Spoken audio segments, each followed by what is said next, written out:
नमस्कार, मेरे YouTube channel पे आप सभी का फिर से स्वागत है। यह कंपाउंड इंटरेस्ट का तीसरा वीडियो है। इसके पहले मैंने 2 वीडियो ऑलरेडी अपलोड कर दिया है। प्लीज आप पहले उन 2 वीडियो को अच्छे से देखिए, समझिए, तो फिर आप जब इस वीडियो को देखिएगा तो आपको और भी अच्छे से समझ में आएगा। लिंक मैंने डिस्क्रिप्शन में डाल दिया है, आप चाहिए वहां से पहले उसको देख लीजिए। उसके बाद जब आप इस वीडियो को देखिएगा तो थोड़ा ज्यादा इजी वे में आपको समझ में आएगा। इस वीडियो के माध्यम से हम बच्चे को जो बताना चाह रहे हैं वह यह है कि बच्चे नॉर्मली कंपाउंड इंटरेस्ट का क्वेश्चन जब कभी भी देखते हैं तो उनको सबसे ज्यादा फोकस जाता है कि टाइम कैसे दिया हुआ है। मान लीजिए आपको टाइम दिया हुआ हो 2.5/7 साल, 1.1/4 साल, या ऐसे और कहीं भी ऐसा टाइम दिखे ना तो बच्चे पहले यहीं डर जाते हैं कि इसको सोल्व कैसे करेंगे। दूसरा, अगर आपका लिखा हुआ है कि इंटरेस्ट 8 मंथ कंपाउंडेड है, 5 मंथ कंपाउंडेड है, 3 मंथ कंपाउंडेड है, 2 मंथ कंपाउंडेड है, तो ऐसे कंडीशन में बच्चे को समझ नहीं आता है। मतलब ये 2 कंडीशन जब कभी भी बच्चे को मिलते हैं ना तो बच्चा सीधे उस क्वेश्चन को छोड़ देता है। लेकिन मेरा ऐसा मानना है कि यह क्वेश्चन देखने में टफ होता है। जब आप इसकी कैलकुलेशन को करिएगा ना, विद इन 1 मिनट क्वेश्चन को अच्छे से सोल्व कर सकते हैं बिना किसी झंझट के। तो आपकी इसी प्रॉब्लम को सोल्व करने के लिए मैंने इस वीडियो को बनाया है। आप प्लीज इस वीडियो को अच्छे से समझिए, बहुत टफ नहीं है। हम आपको उसका एक अप्रोच बताएंगे, एक तरीका बताएंगे, तो आप देखिएगा कि ऐसे क्वेश्चन जब कभी भी आपको दिखे ना तो आप डरिएगा नहीं, बल्कि खुश होइएगा कि ऐसा क्वेश्चन ज्यादा इजी होता है सोल्व करने। क्लियर? तो चलिए क्वेश्चन के माध्यम से हम सारे कॉन्सेप्ट को समझाते हुए चलेंगे। इस क्वेश्चन को पहले पढ़ के देखिए जो आपके सामने दिख रहा है। क्वेश्चन में क्या बोल रहा है ना, 10,000 रुपए राशि पर 2.5/7 वर्षों के लिए 14% प्रति वर्ष दर से चक्रवृद्धि ब्याज क्या होगा जबकि ब्याज वार्षिक रूप से संयोजित हो। मतलब यहाँ पे जो इंटरेस्ट लगेगा वो एनुअली लगेगा। यहाँ तक में कोई दिक्कत नहीं है, लेकिन यहाँ जो इंटरेस्ट लगेगा वो एनुअली लगेगा। लेकिन यहाँ जो दिक्कत है वह है टाइम। जो हमारा टाइम दे रखा है ना वह दे रखा है 2.5/7 वर्ष। ये दिक्कत करेगा। तो ठीक है, आगे हम क्वेश्चन जब सोल्व करेंगे तो आपको बताएंगे कि इससे डरना नहीं है। आपको बस कैलकुलेशन करने में थोड़ा दिक्कत हो सकता है। अगर आपको नहीं आता, जब मैं समझाऊंगा तो दिक्कत नहीं होगा, आप बहुत जल्दी कर लोगे। यहाँ एक चीज और लिखा हुआ है, अगर क्वेश्चन को ढंग से देखे होंगे तो क्वेश्चन में एक चीज लिखा हुआ है कि 1 रुपया के निकटतम। इसका क्या मतलब है एक बार पहले आपको समझा देते हैं, फिर जब क्वेश्चन सोल्व करेंगे तो आपको दिक्कत नहीं होगा। मान लीजिए आपको लिखा हुआ है 1.2, बोलेगा इसको राउंड ऑफ करके लिखिए कि कितना होगा। तो आप जब इसका राउंड ऑफ कीजिएगा तो आप बोलिएगा 1 लिख सकते हैं। तो आपको लिखा हुआ है 2.7, इसका राउंड ऑफ कीजिए तो आप इसको 3 लिख सकते हैं। आपको लिखा है 4.5, इसका राउंड ऑफ कीजिएगा तो 5 लिख। मतलब जब कभी भी यहाँ जो डेसिमल दिख रहा है ना, ये जो डेसिमल दिख रहा है यहाँ पे जो डेसिमल का वैल्यू है, अगर यह 0.5 हो या उससे ज्यादा हो तो जब देखिए यहाँ पे क्या था 2, तो 2 क्या बन गया, 2 बन गया 3, आगे चला गया। यहाँ था 4, तो 4 क्या बन गया 5। लेकिन अगर 0.5 से कम हो, छोटा हो, जैसे एग्जांपल में यहाँ पे आप देख रहे हैं 1.2 था, कितना तो 1.2, तो ये क्या हो गया, ये 2 ना बना बल्कि 1 ही रह गया। क्लियर? दशमलव हटा दिया। तो राउंड ऑफ का मतलब ध्यान रखना है कि 0.5 या उससे ज्यादा हो तो जो वैल्यू है उसमें 1 इंक्रीमेंट हो जाएगा, और अगर नहीं है तो दशमलव हटा दें। क्लियर? अब हम क्वेश्चन को सोल्व कर। अब ध्यान रखिए यहाँ जो रेट दे रखा है, रेट दे रखा है 14%, टाइम दे रखा है यहाँ पर 2.5/7 वर्ष, और जो हमारा प्रिंसिपल दे रखा हुआ दे रखा है 10। हम बस यहाँ समझाने के लिए लिखे, एग्जाम में ये सब लिखने की जरूरत नहीं पड़ेगी आपको, आप सीधे सोल्व कर। अब स्टार्ट करते हैं। यहाँ पे ध्यान रखिए जो लिखा हुआ है ना, ये 1 साल, फिर 1 साल, और तीसरे साल में पूरा मंथ नहीं है बल्कि 5/7। क्लियर है? ये पूरा साल भी खत्म नहीं होगा। अब हम कैलकुलेट करेंगे तो यहाँ पे लिखेंगे 14%। ध्यान रखिए, समझा देते हैं एक बार। इसमें 1 साल है, फिर 1 साल है, और फिर कितना है 5/7। इसके लिए कैलकुलेट करेंगे, इसके लिए कैलकुलेट करेंगे तो हम लिखेंगे 14%। इसके लिए कैलकुलेट करेंगे तो लिखेंगे 14%। इसके लिए कैलकुलेट करें तो अब बताओ 1 साल में कितना है 14%, तो 5/7 साल में कितना हो जाएगा। आप इसको काट करोगे तो 2, तो कितना हो जाएगा। इसके लिए जब कैलकुलेट करोगे ना तो आपको लिखना पड़ेगा कितना, 10%। कितना हो जाएगा 10%। 14%, 14% और 10%, ये 3 अलग अलग टाइम पे यूज करना पड़ेगा आपको। चलिए अब इसको इतना तक हम आपको समझाए हैं, अब आप इसको सोल्व कीजिए। जब भी आपको ऐसा दिखे पूर्णांक वाला तो उस पर कितना परसेंट लगेगा आपको निकाल लेना चाहिए और उसी को आगे यूज करना चाहिए। तो चलिए अब हम क्वेश्चन को सोल्व करते हैं। हमारा प्रिंसिपल कितना दे रखा है 10,000। अब ध्यान रखें हमको 3 बार कंपाउंड इंटरेस्ट कैलकुलेट करना पड़ेगा, फर्स्ट, सेकंड एंड थर्ड। जब पहली बार कैलकुलेट करने चलेंगे तो इंटरेस्ट रेट कितना होगा 14, यहाँ पे कितना हो जाएगा 1400 आ जाएगा। दूसरी बार जब कैलकुलेट करने चलेंगे तो भी कितना हो जाएगा 14%, यहाँ कितना हो जाएगा फिर से 1400। लेकिन ध्यान रखिए हम कंपाउंड इंटरेस्ट पढ़ रहे हैं तो यहाँ प्रिंसिपल पे इंटरेस्ट तो निकाल चुके हैं, लेकिन जो इंटरेस्ट आया था पहले उस पे भी तो हमको इंटरेस्ट निकालना पड़ेगा। कितना 14% इंटरेस्ट निकालना पड़ेगा। आप इसको कैलकुलेट कीजिएगा तो कितना हो जाएगा 196 रुपीज। आप कैलकुलेट कर लीजिएगा। और जब हम तीसरी बार गए, तीसरी बार जब कैलकुलेट करेंगे तो यहाँ पे कितना परसेंट लिखेंगे 10%। और कहाँ से आया था यहाँ पे मैंने कैलकुलेट करके बता दिया कि फर्स्ट ईयर सेकेंड ईयर के लिए तो कोई दिक्कत, जब तीसरी बार निकालेगा जो 5/7 लिखा हुआ है उसके लिए 10% आएगा। अब यहाँ पे तीसरा बार करें तो बताओ जब तीसरी बार कैलकुलेट करेंगे तो 10,000 का 10% कितना हो जाएगा 1,000। क्लियर। लेकिन हम आपको क्या बोले, ये तो निकल गया हमारा प्रिंसिपल पर ब्याज। अब ब्याज पे भी ब्याज निकालना पड़ेगा, ब्याज पे भी ब्याज निकालना पड़ेगा, ब्याज पे भी ब्याज निकालना पड़ेगा। लेकिन इंटरेस्ट कितना रखेंगे, जो प्रिंसिपल पे ब्याज चला था वही प्रतिशत यहाँ भी लगाएंगे। तो यहाँ पे कितना हो जाएगा 14%, 10%।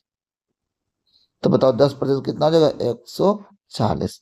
यहाँ पे भी जब आप निकालिएगा 10%, यहाँ भी कितना हो जाएगा 140।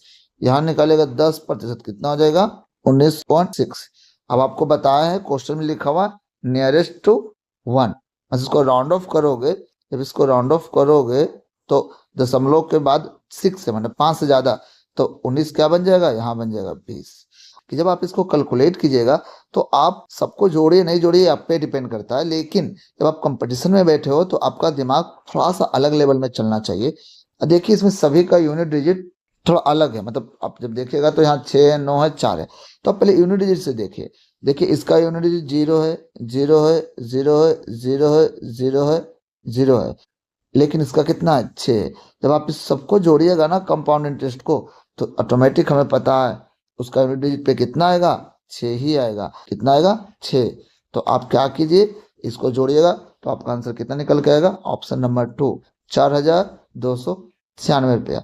हम केवल यूनिट डिजिट देख के इसको आंसर माने, अब जब कैलकुलेट कीजिएगा तो आंसर आ जाएगा 4,296। तो आप इस क्वेश्चन से क्या सीखे कि जब कभी भी आपको साल पूर्णांक वाला दिखे तो दिक्कत टेंशन नहीं लेना है। जो पूर्णांक में वैल्यू दे रखा है उसमें कितना प्रतिशत लगेगा वो अलग से कैलकुलेट करना पड़ेगा आपको, और बाकी प्रोसेस सेम टू सेम है। लेकिन ये जो समझाए हैं इसको और अच्छे से समझना है तो आपको पहले जो 2 वीडियो हम बताए थे उसको जरूर देखिए। चलिए दूसरा क्वेश्चन करते हैं। अब इस क्वेश्चन को देखिए, यहाँ पे 2 प्रॉब्लम है। पहला है यहाँ जो साल दिया है वह दिया 1/1/4, और जो इंटरेस्ट दिया वो कैसे कंपाउंडेड है वो है 5 मंथली। तो ये क्वेश्चन थोड़ा सा और टफ है, जो पहली बार बच्चा बनाएगा इसको उसको थोड़ा टफ लगेगा। चलिए एक बार क्वेश्चन को पढ़ लेते हैं फिर कैसे इसको सोल्व करेंगे वो देखते हैं। बोल रहा है 8,100 रुपए की राशि पर 8% प्रति वर्ष की दर से 1/1/4 वर्षों के लिए चक्रवृद्धि ब्याज क्या होगा यदि ब्याज 5 मासिक संयोजित हो। ध्यान रखिए जब कभी भी ऐसे 5 मासिक 3 मासिक ऐसा वाला आपको मिले ना तो आपको सबसे पहले निकालना चाहिए रेट ऑफ इंटरेस्ट आर। अब आप ही बताइए ये जो लिखा हुआ है 8%, ये जो 8% लिखा हुआ है यह लिखा हुआ है 12 मंथ के लिए। तो 12 मंथ के लिए जो लिखा हुआ है वो 8% है, लेकिन हमको कंपाउंड कितने कितने मंथ पे करना पड़ेगा, हमको कंपाउंड कैलकुलेट करना पड़ेगा 5 मंथ। तो ये 12 मंथ में 8% है तो 5 मंथ के लिए कितना हो जाएगा रेट 8/12 गुने 5। तो आप इसको कैलकुलेट कीजिएगा तो 4 से 2 बार में 4 से 3 बार में कितना हो जाएगा कैलकुलेट करके 10/3%। अब ध्यान रखना है जब कभी भी आपको 5 मंथ कंपाउंडेड 6 मंथ कंपाउंडेड हो तो उस कंडीशन में जो इंटरेस्ट यूज करेंगे केवल और केवल जो कैलकुलेट करके आएगा वही यूज करेंगे। इससे अब हमको कोई मतलब नहीं है। हम अब किस पे कैलकुलेट करेंगे? 10/3% पे ही सारा का सारा कैलकुलेशन करें। दूसरा जो ध्यान रखना वो है टाइम। अब ध्यान रखिए, टोटल जो साल दिया है वह दिया है 1/1/4 साल। पूर्णांक हटाओगे तो हो जाएगा 5/4 साल। लेकिन इसको मंथ में बदलना है तो 12 से करना पड़ेगा गुना। कितना हो जाएगा? 3। तब कितना हो जाएगा? 15 मंथ। लेकिन ध्यान रखिए, आपको जो कैलकुलेशन करना है वह कैलकुलेशन क्या करना है? 5-5 मंथ पे। तो आप ही बताइए, जब आप 5-5 मंथ पे करने चलोगे तो 15 मंथ कितने बार में पहुंचेगा? 3 बार में। तो लिखेंगे 3 गुना 5, तो कितना हो जाएगा? 15। तो हमें जो कैलकुलेट करना पड़ेगा कंपाउंड इंटरेस्ट, वो 3 बार कैलकुलेट करना। 3 का मतलब यहाँ पे लिखा हुआ कंपाउंड जो होगा वो हर 5 मंथ बाद कैलकुलेट करेंगे। तो हमें 3 टाइम्स कंपाउंड इंटरेस्ट को कैलकुलेट करना पड़ेगा। ये 3 का मतलब ये हो। अब हो गया खत्म। हमें आर भी निकल गया, टी भी निकल गया, प्रिंसिपल ऑलरेडी 8100 दे रखा था। अब हम सीधे कैलकुलेट करते हैं। हमारा प्रिंसिपल कितना दे रखा था? और ध्यान रखिए, एक चीज और लिखा हुआ है यहाँ पे, 1 रुपये के निकटतम, मतलब नियरेस्ट टू 1। वो जो पहले बताए थे ना, दशमलव के बाद राउंड ऑफ करना, यहाँ भी करना। प्रिंसिपल कितना हमारा? प्रिंसिपल हमारा 8100। देखिए, हमें 3 बार कैलकुलेट करना पड़ेगा इंटरेस्ट। यहाँ देखिए 3 बार। तो इसका मतलब पहली बार जब कैलकुलेट करने चलेंगे, इंटरेस्ट रेट कितना चलेगा? 10/3%। बच्चा बोलेगा ये तो टफ है, निकालने के कैसे? तो ध्यान रखिए, सबसे पहले आप 10% निकालिए। तो इसका 10% कितना हो जाएगा? इसका 10% हो जाएगा 810 रुपया। लेकिन 10/3 है, बाद में इसमें 3 से क्या कर दीजिए? भाग। तो कितना आ जाएगा? ये हो जाएगा 270 रुपये। अब जब दूसरी बार कैलकुलेट कीजिएगा तो फिर आपको कितना लगाना होगा? 10/3% ही लगाना पड़ेगा। अब आप बताइए, 10/3% लगाइएगा तो फिर तो हमको कितना निकल के आएगा? 270 निकल के आएगा। लेकिन ये जो 270 है, ये जो 270 निकला, ये तो निकला किस पे? ये जो 270 निकला है, निकला प्रिंसिपल पे। तो अब इंटरेस्ट पे भी तो इंटरेस्ट निकालना पड़ेगा। इंटरेस्ट पे इंटरेस्ट कितना निकालेंगे? 10/3%। जो प्रिंसिपल पे निकलता है वही परसेंटेज यहाँ भी चलता है। तो बताओ, 270 का 10% कितना हो जाएगा? ये हो जाएगा 27। ऐसे में बटा 3 था, 3 से भागा देंगे, कितना हो जाएगा? यहाँ 9 रुपया आ गए। क्लियर? दूसरी बार अब एक बार और कैलकुलेट करेंगे, क्योंकि यहाँ टाइम 3 था। एक बार और जब कैलकुलेट करने चले तो हमारा टाइम यहाँ पे कितना हो जाएगा? 10/3%। तो यहाँ भी फिर से कितना निकल के आएगा? 270 रुपया। लेकिन ध्यान रखिए, ये जो 270 निकला वो प्रिंसिपल पे निकला। अब क्या निकालेंगे? इंटरेस्ट पे इंटरेस्ट। यहाँ इंटरेस्ट आया था, इस पे निकालेंगे पहले इंटरेस्ट। कितना? 10/3%। अब पहले कैलकुलेट कर चुके थे, कितना आता है? 9। तो यहाँ पे सीधे 9 लिखेंगे। इस पे भी वही निकालेंगे, 10/3%। यहाँ भी कितना आएगा? 9।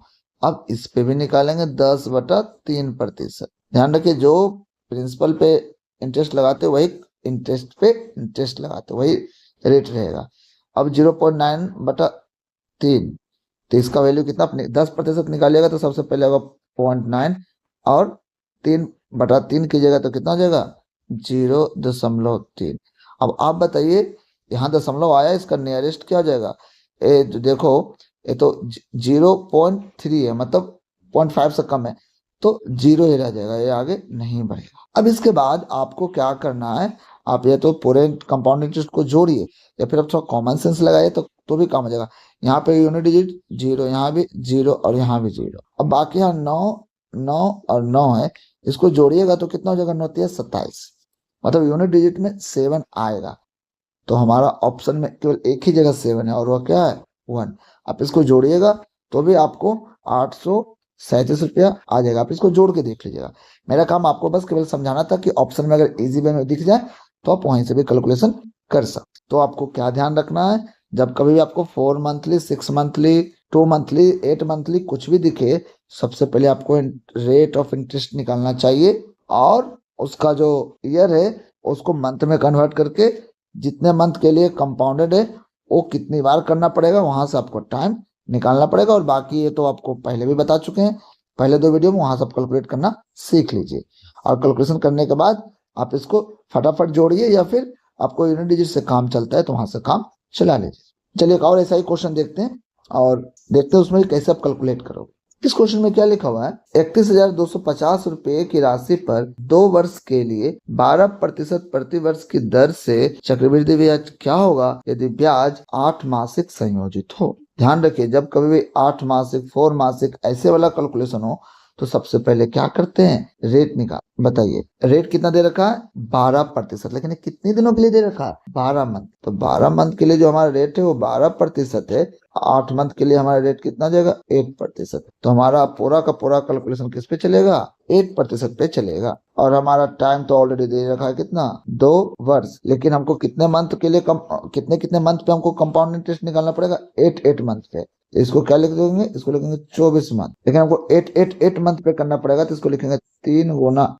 8। क्लियर। तो हमको कितनी बार कैलकुलेट करना पड़ेगा, हमको करना पड़ेगा 3 टाइम कैलकुलेट करना पड़ेगा। कंपाउंड इंटरेस्ट हमको 3 बार कैलकुलेट करना पड़ेगा। तो चलिए अब कैलकुलेट करते हैं। हमारा प्रिंसिपल दे रखा था, प्रिंसिपल दे रखा है 31,250। पहली बार जब कैलकुलेट करने चलेंगे फर्स्ट टाइम, तो रेट ऑफ इंटरेस्ट कितना होगा, 8%। अब ध्यान रखिए इसका 8% निकालना है, थोड़ा टफ है। पहले इसका 1% निकालिएगा, 1%। तो इसका 1% कितना आएगा वैल्यू, 312.50। अब आप कुछ नहीं कीजिए, इसको 8 से गुना कीजिएगा। जब 8 से गुना कीजिएगा तो यहाँ हो जाएगा 2500 रुपये। मतलब 31,250 का 8% होता है 2500 रुपया। फर्स्ट ईयर तो खत्म हो गया।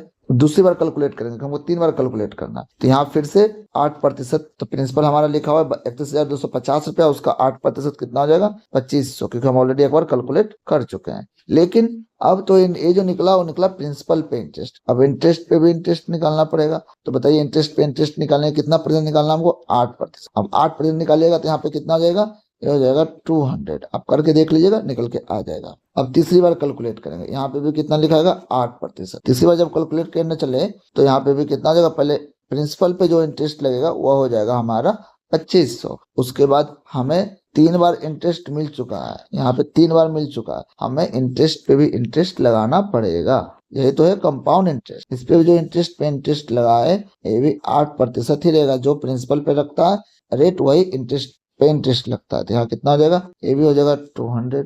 इंटरेस्ट पे इंटरेस्ट लगेगा तो ये भी कितना हो जाएगा, 8%, मतलब 200। इंटरेस्ट पे इंटरेस्ट लगेगा 8%, तो कितना हो जाएगा, ये हो जाएगा 16। अब इसमें कैलकुलेशन करना है।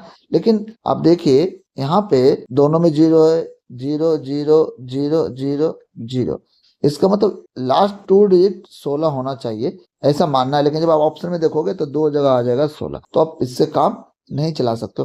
फिर आप जब इसको सबको जोड़ोगे तो आपका ऑप्शन कितना आ जाएगा, यहाँ पे कितना आ जाएगा, 25 यहाँ हो गया 7500, और प्लस यहाँ हो गया 600, और प्लस 16। तो आप जब इसको जोड़िएगा तो हो जाएगा आपको 8116। ऑप्शन नंबर कितना हो जाएगा, 2। देखिए ये जो वीडियो मुझे पढ़ाने का जो मेरा मेन पर्पज था, इसमें क्या है ना कि आपको कोई भी मंथ दे दे, 8 मंथ, 6 मंथ, 4 मंथ, 5 मंथ, और जो साल है वो पूर्णांक में कैसे भी दे दे, आपको दिक्कत नहीं होना चाहिए। आप ऐसे क्वेश्चंस का और भी प्रैक्टिस कीजिए। और ध्यान रखिए जो भी क्वेश्चन हम यहाँ करवाएं वो किसी न किसी साल सीजीएल में पूछा हुआ है, तो ऐसे ही क्वेश्चन आगे भी आने के चांसेस बनते हैं। तो अगर आप इस तरह के क्वेश्चन को कर लेते हैं तो आगे आप ऐसे क्वेश्चन को भी कर लेंगे। कभी भी कंपाउंड इंटरेस्ट में अगर टाइम पूर्णांक में हो और या फिर 6 मंथली, 4 मंथली ये सब हो, तो समझ लीजिए वो क्वेश्चन इजी है। बस आपको देख के डर लगता है। आप मेरे मेथड से एक बार ट्राई कीजिए। हम इतना लिखते हैं बस आपको समझाने के लिए। अब आप इसको फटाफट कीजिएगा तो विद इन 1 मिनट में सॉल्यूशन हो जाएगा। मिलते हैं नेक्स्ट वीडियो में, तब तक के लिए धन्यवाद।